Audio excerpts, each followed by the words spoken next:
प्यारे विद्यार्थियों, एक बार फिर आप सभी का स्वागत है।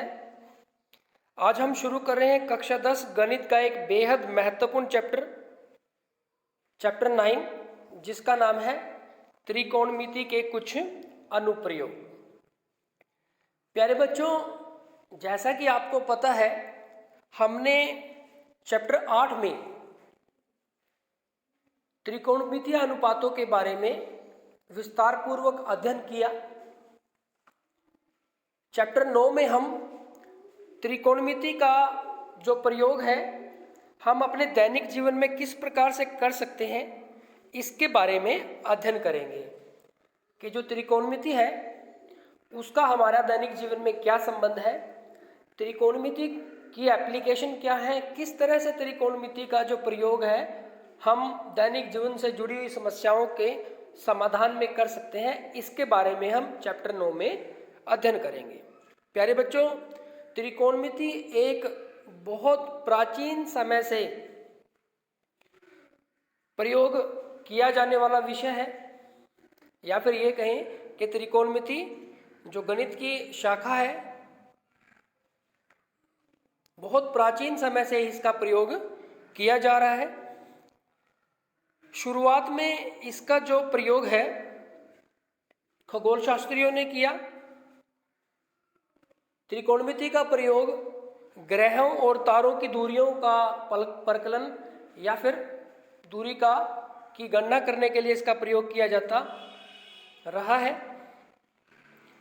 त्रिकोणमिति का बहुत ज़्यादा उपयोग भूगोल में और नौचालन में भी किया जाता है।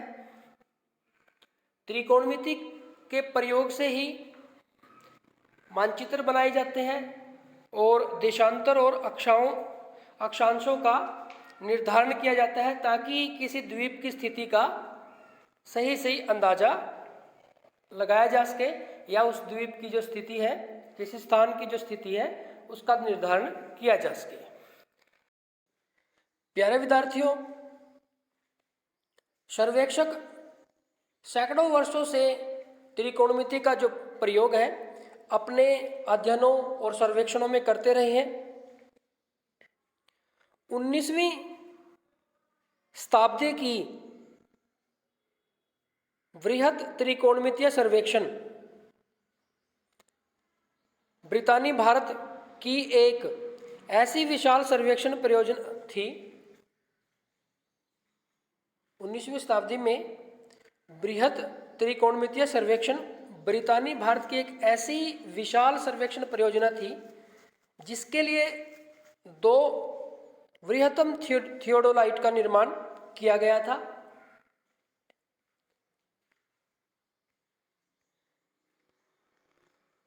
वृहत्तम मतलब बहुत बड़े बड़े थियोडोलाइट का निर्माण किया गया था। 1852 में सर्वेक्षण करने के दौरान विश्व के सबसे ऊंचे पर्वत की खोज की गई थी, जिसको हम माउंट एवरेस्ट कहते हैं। 160 किलोमीटर से भी अधिक दूरी पर स्थित अलग अलग 6 केंद्रों से इस पर्वत का सर्वेक्षण किया गया था। यानी कि पर्वत से 160 किलोमीटर से भी ज़्यादा दूरी से अलग अलग 6 बिंदुओं से, अलग अलग 6 केंद्रों से इसका सर्वेक्षण किया गया था।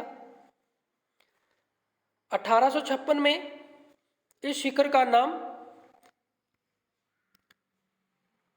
सर जॉर्ज एवरेस्ट के नाम पर रखा गया था।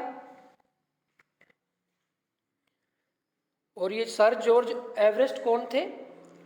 इन्होंने सबसे पहले विशाल थियोडोलाइट को अधिकृत किया था, इसका प्रयोग किया था। इस सर्वेक्षण में जो थियोडोलाइट प्रयोग किया गया था वो अब कहाँ पे रखा गया है? देहरादून में है। कहाँ पे है? देहरादून में उसको रखा गया है और देहरादून के संग्रहालय में उसको, सर्वेक्षण संग्रहालय में उसको रखा गया है, ताकि उसको आम जनता भी देख सके। ये वो थियोडोलाइट है ये वो सर्वेक्षण यंत्र है जिसका प्रयोग सर्वेक्षणों में किया जाता है। और ये जो थियोडोलाइट यंत्र है ये त्रिकोणमिति के नियमों पर आधारित है। इसका जो प्रयोग है कोणों के मापन में किया जाता है। प्यारे बच्चों, हम अपने इस चैप्टर में त्रिकोणमिति का प्रयोग किस तरह से ऊंचाइयों और दूरियों के मापन में किया जाता है इसके बारे में विस्तार पूर्वक चर्चा करेंगे। किस तरह से कि हम किस तरह से त्रिकोणमिति का प्रयोग करके ऊंचाइयों और दूरियों की गणना कर सकते हैं। प्यारे बच्चों, अगर आप इस चित्र को देखें जिसमें हमें एक मीनार नजर आ रही है और एक व्यक्ति इस मीनार के शिखर को देख रहा है। एक व्यक्ति इस मीनार के शिखर को देख रहा है। प्यारे बच्चों, अब आप इसमें देखेंगे कि उस व्यक्ति की जो आंख है, उस व्यक्ति की जो आंख है जहां पे, उस जगह से शिखर तक जिसको वह देख रहा है इसको हम कहेंगे दृष्टि रेखा। इसको हम कहेंगे दृष्टि रेखा, यानी कि यहाँ पे उसकी आंख है तो वो इस तरह से इसको शिखर को देख रहा है, तो ये हमारे पास दृष्टि रेखा, इसको हम दृष्टि रेखा कहेंगे। अब आप देखेंगे उसकी आंख से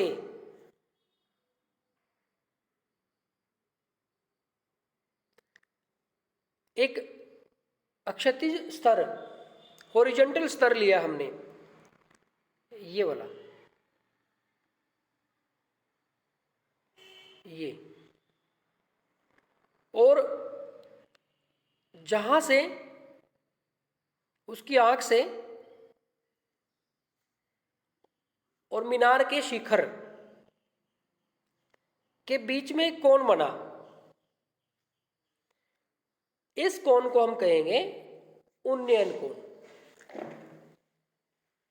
प्यारे विद्यार्थियों, चैप्टर 9 में जितने भी प्रश्न हैं उनको समझने के लिए दो विशेष टर्म है। उनमें से एक है उन्नयन कोण।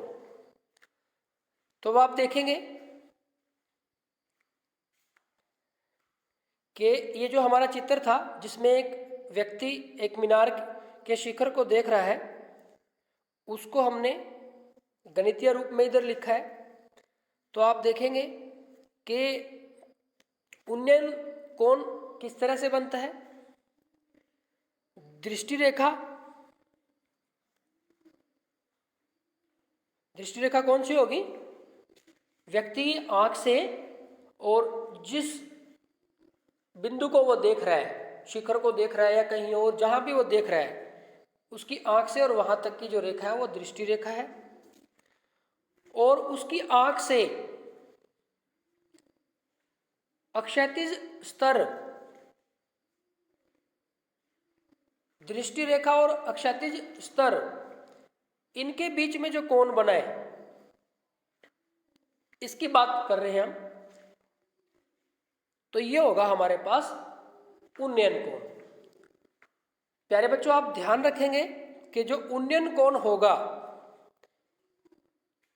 वो जब हम नीचे से ऊपर की तरफ देखेंगे तब बनेगा। यानी कि जो जिस बिंदु को या जिस जगह को हम देख रहे हैं वो आंख के स्तर से ऊपर होगा, आंख के स्तर से ऊपर होगा। तो इस तरह से अक्षैतिज स्तर और दृष्टि रेखा के बीच में जो कोण बनेगा उसको हम कहेंगे उन्नयन कोण। तो इस आकृति में अगर हम देखें, छात्र की आंख से मीनार के शिखर तक खींची गई रेखा AC को दृष्टि रेखा कहा जाता है। इसके बारे में हमने बात की अभी। छात्र मीनार के शिखर की ओर देख रहा है। दृष्टि रेखा और अक्षैतिज रेखा से बने कोण BAC को छात्र की आंख से मीनार के शिखर का उन्नयन कोण कहा जाता है। उन्नयन कोण इंग्लिश में इसको कहेंगे एंगल ऑफ एलिवेशन कहा जाता है। एक बार फिर से देखते हैं प्यारे बच्चों, उन्नयन कोण कब बनता है? जब जो कोई व्यक्ति किसी ऑब्जेक्ट को देखता है और वो ऑब्जेक्ट को आंख के स्तर से ऊपर की तरफ देखता है। प्यारे विद्यार्थियों, ध्यान रहे, जब हम उन्नयन कोण की बात करते हैं तो उन्नयन कोण अक्षैतिज स्तर और दृष्टि रेखा के बीच में तो होगा, लेकिन इसमें आपको एक बात ध्यान रखनी है कि इसमें जिस केंद्र को या जिस वस्तु को या जिस स्थान को देखा जा रहा है वो अक्षैतिज स्तर से ऊपर होता है। वो अक्षैतिज स्तर से ऊपर होता है। प्यारे बच्चों, ठीक इसी तरह से इस चित्र में आपको नजर आ रहा है कि एक लड़की है और वो एक पतंग को देख रही है। तो आप देखेंगे उसकी आंख से और उस पतंग के बीच में जो काल्पनिक रेखा है इसको हम क्या कहेंगे? दृष्टि रेखा। और उसकी आंख से जो अक्षैतिज स्तर है ये, और दृष्टि रेखा के बीच में जो कोण बनेगा ये क्या होगा? उन्नयन कोण होगा। अब आप देखो, इसमें ध्यान से अगर आप देखें कि जो ऑब्जेक्ट है, जिस वस्तु को देखा जा रहा है, वो उन्नयन कोण के केस में जिस वस्तु को देखा जा रहा है वो अक्षैतिज स्तर से ऊपर होती है। ये बात आप ध्यान रखेंगे। इसके बाद आगे बढ़ते हैं। अब एक दूसरा केस लेते हैं जिसमें एक लड़की जो कि बालकनी में खड़ी है, यहां पे वो जमीन पर किसी वस्तु को देख रही है, जमीन पे पड़ी फुटबॉल को देख रही है। तो जिस वस्तु को देख रखी है और उसके आंख के बीच में जो काल्पनिक रेखा है उसको हम दृष्टि रेखा कहते हैं। तो ये हमारे पास दृष्टि रेखा होगी।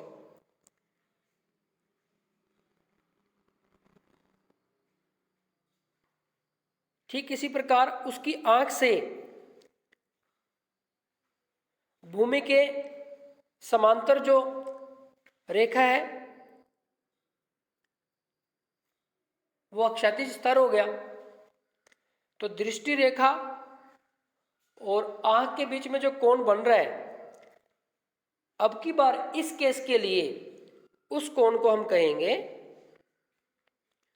अवनमन कोण, एंगल ऑफ डिप्रेशन। प्यारे बच्चों, उन्नयन कोण और अवनमन कोण में अब बेसिक डिफरेंस क्या है? अगर आप ध्यान से देखें तो उन्नयन कोण के केस में क्या हुआ? अक्षैतिज स्तर और दृष्टि रेखा, इनके बीच में जो कोण है, अब की बार केस क्या है कि जिस वस्तु को, जिस ऑब्जेक्ट को, जिस केंद्र को देखा जा रहा है वो अक्षैतिज स्तर से नीचे है।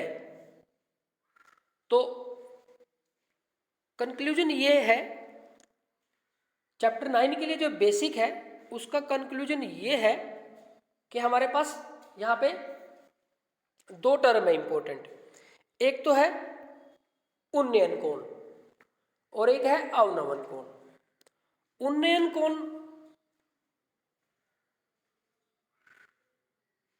अक्षैतिज स्तर और दृष्टि रेखा के बीच में वो कोण होगा जब व्यक्ति जिस वस्तु को देख रहा है, व्यक्ति जिस वस्तु को देख रहा है वो ऊपर की तरफ है, अक्षैतिज स्तर से ऊपर की तरफ है। और अवनमन कोण कब बन रहा है? अक्षैतिज स्तर और दृष्टि रेखा के बीच में अवनमन कोण कब बन रहा है? जब व्यक्ति जिस वस्तु को देख रहा है वो अक्षैतिज स्तर से नीचे की तरफ है। तो प्यारे बच्चों, सिर्फ आपको ये दो बातें ध्यान रखनी है, यही इस एक्सरसाइज का बेसिक है। सारे के सारे जो क्वेश्चन है इन्हीं दो बातों के आसपास घूम रहे हैं। ठीक इसी तरह से अगर आप एक और एग्जाम्पल लें तो आप देखेंगे, अगर इस चित्र को आप देखें कि यहाँ पे एक लड़की है जो बालकनी में बैठी है और वो मंदिर की सीढ़ी पर रखे गमले को देख रही है। तो आप देखेंगे कि उसके आँख से जिस ऑब्जेक्ट को देख रही है तो उसको हमने दृष्टि रेखा का निर्माण किया। अब दृष्टि रेखा का जब निर्माण हमने किया तो आप इसमें देखेंगे कि ये हमारे पास दृष्टि रेखा होगी और उसकी आँख का अक्षैतिज स्तर ये होगा इसके समांतर। अब आप इसको कंप्लीट करें तो ये दोनों रेखाएं समांतर होंगी। ये हमारा अवनमन कोण है। दूसरी बात आप ये ध्यान रखेंगे कि ये वाला कोण और ये वाला कोण आपस में बराबर होगा, क्योंकि ये समांतर रेखाएं होगी और ये तिर्यक रेखा होगी, तो ये एकांतर कोण होंगे। तो ये एकांतर कोण बराबर हो जाएंगे हमारे पास। तो ये हो जाएगा हमारे पास एंगल ऑफ डिप्रेशन या अवनमन कोण। तो प्यारे बच्चों, दो कॉन्सेप्ट आपको ध्यान रखने हैं। अब जैसे ये हमारा अवनमन कोण है, ये क्षैतिज स्तर है, ये इसके समांतर है। इसको आगे एक्सटेंड करें तो ये तिर्यक रेखा होगी, ये समांतर रेखा होगी। तो ये कोण और ये कोण बराबर होते हैं। तो ये जो अवनमन कोण मान लो थीटा है तो ये भी थीटा होगा। किस बेस पे? एकांतर कोण। ये समांतर रेखाएं हैं, ये तिर्यक रेखा है, तो ये दोनों एकांतर कोण होंगे। तो एकांतर अंतर कोण होंगे तो ये हमारे पास बराबर हो जाएंगे। तो ये आपको ध्यान रखना है। तो प्यारे बच्चों, दो बेसिक टर्म्स हैं, एक उन्नयन कोण और एक अवनमन कोण। अब इनका प्रयोग करके, अब मान लो आपके पास, अब हम ये मान लेते हैं कि आपके पास उन्नयन कोण है। उन्नयन कोण का आपको पता है।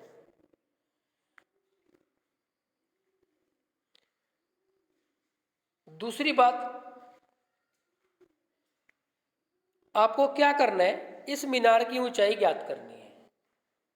तो उन्नयन कोण के साथ साथ आपको किन और बातों का पता होना चाहिए जिसके बेस पर आप इस मीनार की ऊंचाई ज्ञात कर सकते हैं। इस तरह की समस्याएं हमारे पास इस एक्सरसाइज में आपको मिलेंगी 9.1 में। तो अब अगर हम इस आकृति को देखें, इस आकृति को अगर हम देखें तो इसमें हमें कि बिना मापे अगर इस मीनार की ऊंचाई सीढ़ी ज्ञात करनी है, ये ऊंचाई हमें ज्ञात करनी है, तो हमें इसके लिए क्या क्या किस किस चीज़ की जरूरत होगी। एक तो हमें चाहिए होगी दूरी DE, यहाँ से यहाँ तक की दूरी, यानी कि उस व्यक्ति से लेके और मीनार के बीच की दूरी। एक इनके बीच का उन्नयन कोण, एक हमें क्या चाहिएगा, उन्नयन कोण, अक्षैतिज स्तर और दृष्टि रेखा के बीच में। और एक छात्र की ऊंचाई। तो इससे हम क्या कर सकते हैं, मीनार की ऊंचाई ज्ञात कर सकते हैं। इस तरह की प्रॉब्लम को हम एक्सरसाइज 9.1 में हल करेंगे। तो प्यारे बच्चों, कंक्लूड करते हैं। अगर हम एक्सरसाइज 9.1 के बेसिक को कंक्लूड करें तो यहाँ पे हमारे पास जो हमें ध्यान रखना है, एक तो हो गया हमारे पास उन्नयन कोण, दूसरी बात होगी हमारे पास अवनमन कोण। एक हो गया उन्नयन कोण, एक हो गया हमारे पास अवनमन कोण। दो बातें तो आपको ये ध्यान रखनी है, कौन कौन सी, उन्नयन कोण, दूसरा अवनमन कोण। और तीसरी जो इंपॉर्टेंट बात है, आपके पास जो समस्या होगी उससे आपको, उस समस्या को आप जब गणितीय रूप में व्यक्त करेंगे तो आपको एक कुछ इस तरह से आकृति मिल जाएगी।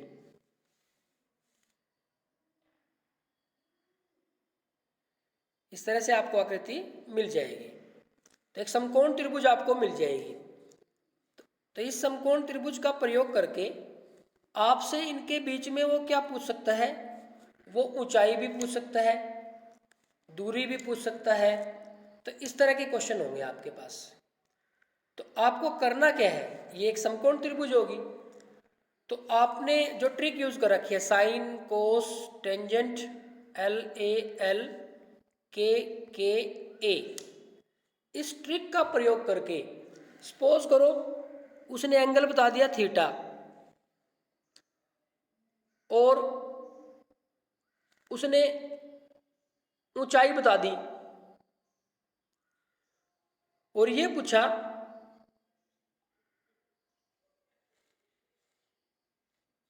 कि दूरी बताओ ये। तो आप देखो लंब है हमारे पास और आधार है, तो लंब और आधार टेंजेंट थीटा में यूज होता है, तो आप ये त्रिकोणमितीय अनुपात यूज करोगे। ठीक इसी तरह से, तो प्यारे बच्चों कंक्लूजन ये है कि आपको एक्सरसाइज 9.1 में जो प्रॉब्लम्स हैं उसको आप जब गणितीय रूप में, आकृति के रूप में बना लेंगे तो आपके पास एक समकोण त्रिभुज बन जाएगी, एक समकोण त्रिभुज बन जाएगी। इसमें आपके पास एंगल दिया होगा, थीटा दिया होगा और कोई सी भी एक भुजा दी हो सकती है।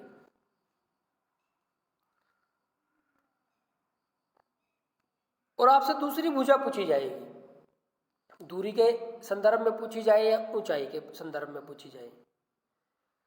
तो आपको ये जो ट्रिक है हमारी sine cos tangent LAL KA, इसके बेस पे आपको ये देखना है कि कौन सी भुजा दी गई है और कौन सी पूछी गई है। मान लो आपके पास ये ऊंचाई दे दी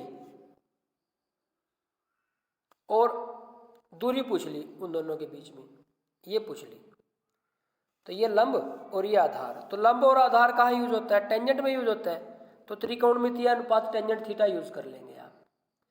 ठीक इसी तरह से लंब दे दिया और ये वाली पूछ ली, तो लंब और कर्ण साइन थीटा के त्रिकोणमितीय अनुपात यूज कर लेंगे।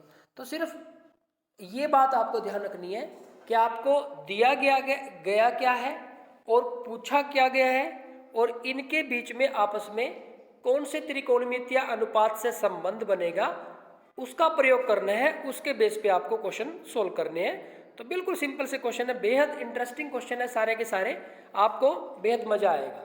Thank you very much.